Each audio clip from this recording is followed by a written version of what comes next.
మనము లోటస్ వెని తయారు చేసుకోవడానికి ఏమేమి అవసరం చూద్దాము. ఇలా బొండు మల్లెలు ఉంటాయి కదా, లోటస్ మార్కెట్లో మనకి లోటస్ కూడా దొరుకుతాయి.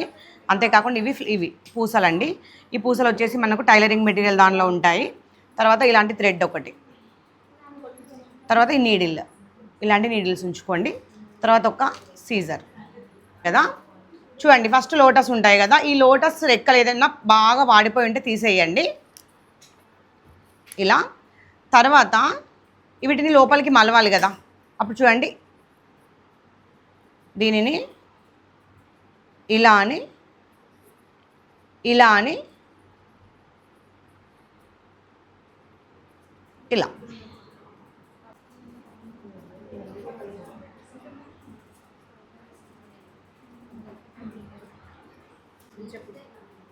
చూడండి. ఇవి ఉంటాయి కదా, మల్లె మొగ్గలు ఉంటాయి కదా.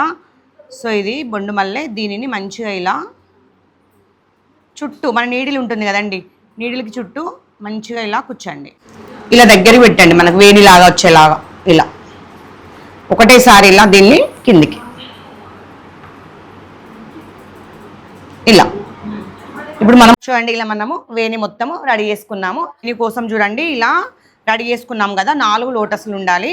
ఒకటి పైన రౌండ్ వేణిలో వస్తుంది, ఇంకా కింద 3 జడగంటల్లాగా వస్తాయి.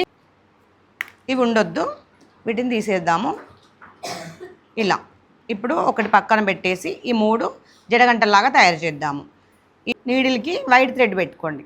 వైట్ థ్రెడ్ పెట్టుకున్న తర్వాత దీనికి ఒక పూస ఉంటుంది కదా, ఈ పూస దీన్ని ఎక్కించండి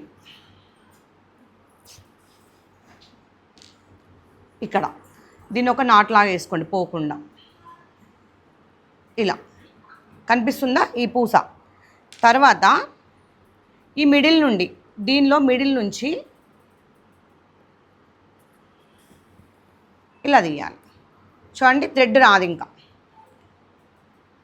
అర్థమైందా? ఇప్పుడు దీనికి మనము పూసలు కుడదాము. 1 2 3 4 5 ఇది 6. సో ఇప్పుడు మేము ఇలా 3 రెడీ చేసుకున్నామండి. ఈ 2 లోటస్లకి మేము 12 తీసుకున్నాము, దీనికి 9 తీసుకున్నాము. కొంచెం హైట్ వైజ్ బాగుంటుంది చూడడానికని. ఇవి ఏం చేయాలి అని అంటే చూడండి, ఇప్పుడు ఇలా థ్రెడ్ ఉంటుంది కదా, ఈ థ్రెడ్ దీన్ని మంచి నాటేసుకోవాలి. ఇలా నాటేసుకున్నాం కదా, ఈ 3 కలిపి ఒకటే దగ్గర ఇలా,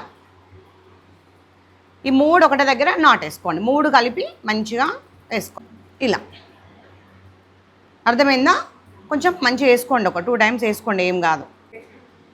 సో ఇప్పుడు చూడండి, ఈ వేణి ఉంది కదా, వేణి మరి ఎలా ఫిక్స్ చేసుకోవాలి అని అంటే ఈ వేణిది రౌండ్గా కట్టండి ఇలా. అర్థమైందా? ఇప్పుడు ఈ లోటస్ని ఇందులో ఫిక్స్ చేద్దాము ఇలా. ఓకేనా? చూడండి, ఇది రౌండ్గా వేసుకున్నాను. ఇది చూడండి, ఫస్ట్ ఇందులో నుంచి తీయండి ఇలా. తీసిన తర్వాత ఈ లోటస్కి ఇలా చేయండి. మళ్ళీ ఇటు సైడ్ నుంచి బయటికి, అంతే. ఓకేనా? ఇలా ఉంటుంది బ్యాక్ సైడ్. బ్యాక్ సైడ్ మళ్ళీ ఎత్తుగా పెట్టొద్దు, దీనికి ఈక్వల్గానే ఉండాలి ఇలా, ఎందుకంటే ఇలా ఫిక్స్ అయినప్పుడు నీట్గా కనిపించాలి. చూడండి, ఇప్పుడు ఇది పైన సెట్, ఇది కింద మనం జడగంటల్లాగా ఇలా ప్రిపేర్ చేసుకోండి మొత్తం ఫస్ట్.